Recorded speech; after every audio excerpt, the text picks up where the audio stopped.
เพราะอาชีพของเฮาคือเจาะน้ำบาดาล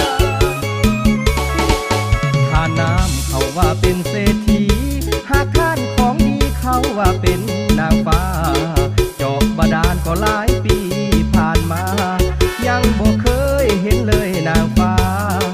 อยากเห็นนางด้วยใจปรารถนาคอยอยากเห็นนางฟ้าผู้ให้ทานของดีคอยอยากเห็นนางฟ้า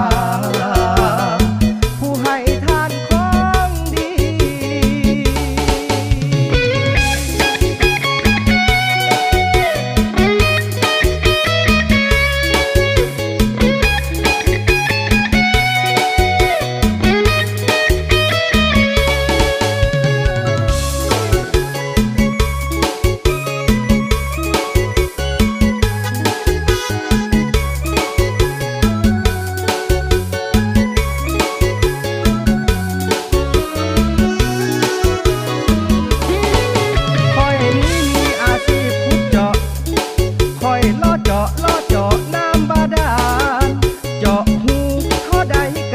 เจาะหูน้อยหูใหญ่น้ำบ่ออกบ่ยอมเศร้าน้ำบ่ออกบ่ยอม